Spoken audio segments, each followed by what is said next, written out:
Bonsoir, chers apprenants. Je m'appelle Mohamedou Mansourdia, docteur en sociologie, responsable de cours à l'UVS, mais aussi tuteur à l'UVS. Je me présente devant vous pour procéder à la correction des TD et tests de connaissances du cours d'introduction à la démographie. Je vais commencer par la correction des tests de connaissances 1. Puis, je vais corriger les TD1 de démographie. Pour les tests de connaissance 1, nous avons 10 questions, dont la première a été: le mot démographie est employé pour la première fois par Robert Malthus dans son ouvrage intitulé Essai sur le principe de la population, dont la première édition date de 1798. On vous a demandé: est-ce que la réponse est bonne ou bien elle est fausse? Ici, la bonne réponse est faux. Pourquoi? Puisque le mot démographie a été employé pour la première fois par Achille Guillard en 1855 dans son ouvrage intitulé Éléments des statistiques humaines ou démographie comparée. C'est un ouvrage paru aux éditions Guillaume. Donc, la bonne réponse, c'est faux. Puisque ce n'est pas Robert Malthus qui est le premier à avoir employé le terme de démographie, mais c'est bel et bien Achille Guillard. Et c'était en 1855. Pour la deuxième question, la question est la suivante. L'ouvrage Éléments des statistiques humaines ou démographie comparée a été rédigé par... Il y a 3 propositions. Robert Malthus, Achille Guillard, John Grant. On vous a demandé qui est l'auteur de cet ouvrage. La bonne réponse est Achille Guillard. C'est lui qui a publié cet ouvrage en 1855. C'est même à travers cet ouvrage-là qu'il a fait ce néologisme-là, qui est le mot démographie. La troisième question est: les naissances constituent un mouvement de la population. On a ici une question vraie ou faux. Et la bonne réponse est vraie. Pourquoi? Puisque les naissances influent sur la composition et sur la composition de la société, de la population, je veux dire. Les naissances influent sur la composition de la population. Et tout élément, tout phénomène démographique qui influe sur cette composition, on l'appelle un mouvement de la population.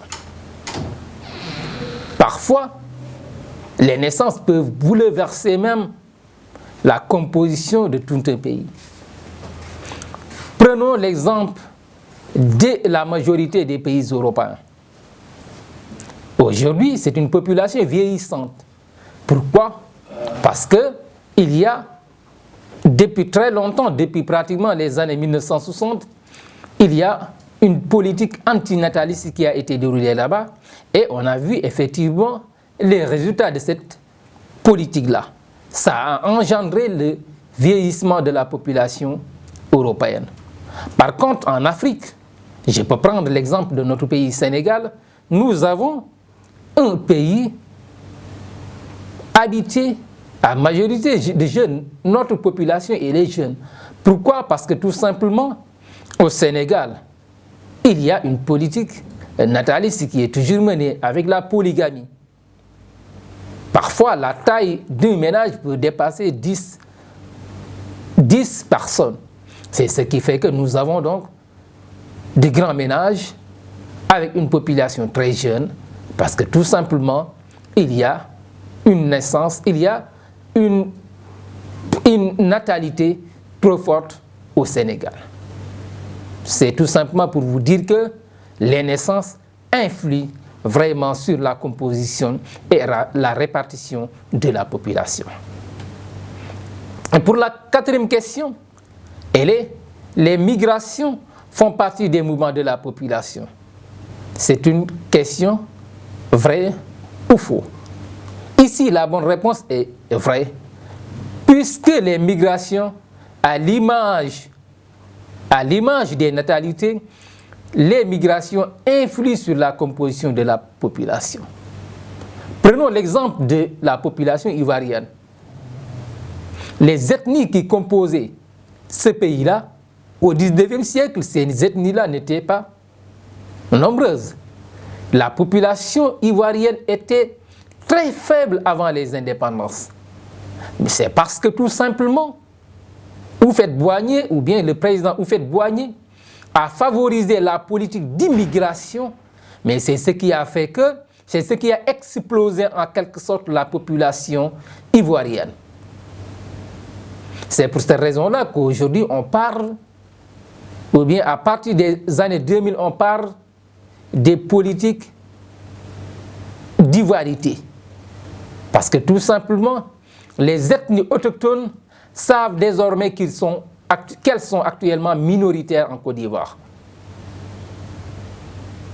Parce que les ethnies qui sont venues après les indépendances, quelqu'un qui est né en 1960, actuellement il a plus de 60 ans. Il est né là-bas, ses enfants sont nés là-bas, peut-être ses petits-fils sont nés là-bas, mais ils se considèrent comme étant des Ivoiriens. Ils ont droit au vote. Et si toutes ces ethnies-là, toutes les personnes membres de ces ethnies-là votent, mais ces personnes-là peuvent bouleverser l'électorat. D'ailleurs, c'est ce qui a permis à Alassane Ouattara de gagner les élections. Tout cela pour vous dire que les migrations bouleversent toute une population et font donc partie des mouvements de la population. C'était la question 4. Pour la question 5, elle est: la composition de la population constitue un mouvement de la population. C'est une question vraie ou faux? La bonne réponse est faux. La composition constitue un état de la population. L'état de la population, car on s'intéresse à l'effectif de la population, à la composition de la population, à la répartition de la population à un moment donné, par exemple. Aujourd'hui, quand on s'intéresse à l'état de la population sénégalaise, on dit que c'est une population composée de 14 millions d'habitants, composée de moitié de jeunes, composée de 52% de la population féminine. C'est ça, en quelque sorte, l'état de la population sénégalaise. C'est différent donc du mouvement de la population. Pour la question 5, on vous demande le démembrement de l'ONU qui s'occupe de la population. Il y a 3 propositions. OMS, Organisation mondiale de la santé. FAO, c'est l'organisation de l'ONU qui s'occupe de l'alimentation. Organisation de l'ONU pour l'alimentation. Et il y a FUNIAP. Ici, la bonne réponse est FUNIAP, c'est Fonds des Nations Unies pour la population. C'est le démembrement de l'ONU qui s'occupe de la population. FAO s'occupe de l'agriculture, OMS s'occupe de la santé. Et pour la 7e question, les différents types d'observations en démographie sont, il y a 6 propositions. Ici, on a une question à choix multiple, mais avec plusieurs réponses, bonnes réponses, je veux dire. Nous avons l'observation participante, l'observation suivie, l'observation rétrospective, l'observation non participante, l'observation continue, l'observation instantanée et l'observation directe. Ici, les bonnes réponses sont l'observation suivie, l'observation rétrospective, l'observation continue et enfin l'observation instantanée. Je reprends. Les bonnes réponses sont ici au nombre de 4. L'observation suivie, l'observation rétrospective, l'observation continue et l'observation instantanée. Quant à l'observation participante, elle est beaucoup plus utilisée par les anthropologues et elle consiste à faire ce que l'on appelle une immersion, à vivre avec un peuple, adopter leurs mœurs, leurs valeurs, leur mode de vie, à se faire accepter par ce peuple-là, ou bien par cette population-là. Et pour la question 8, dans l'observation instantanée, le mode d'observation concerne les états de la population, par opposition aux flux qui sont appréhendés dans les 3 modes d'observation que sont continu, suivi et rétrospective. Nous avons une réponse avec une question vrai ou faux. Ici, la bonne réponse est vraie, parce que l'observation ici porte effectivement sur l'état de la population, sur son effectif, sur sa composition, sur sa répartition. Pour la question 9, on vous demande la source de recueil de données démographiques la plus chère et la plus difficile à réaliser est, il y a 3 propositions, le sondage, l'état civil et le recensement. La bonne réponse est le recensement, qui est beaucoup plus coûteux et beaucoup plus difficile à réaliser. C'est pour cette raison-là que les États qui n'ont pas suffisamment de moyens, comme le Sénégal, l'organisent tous les 10 ans. Parfois même, ça peut dépasser 10 ans. Pourquoi? Parce que tout simplement, le recensement est coûteux. Ça concerne toute la population, aussi bien les jeunes, les adultes, les vieillards, aussi bien les femmes que les hommes. Ça concerne tout le monde. Même les bêtes sont comptées. Les ménages, tout est compté, tout est recensé. Donc, ça nécessite beaucoup de moyens.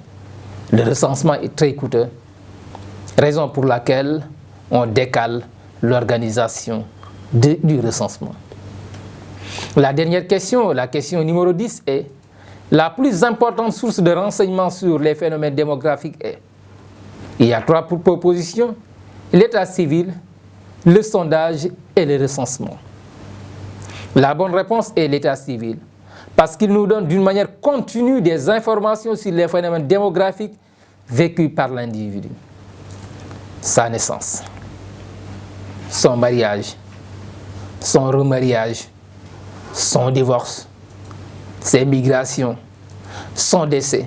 La plupart des phénomènes démographiques vécus par l'individu sont recensés, sont notés dans son registre d'état civil.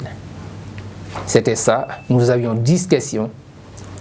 Je viens de répondre à ces questions. Je vous remercie.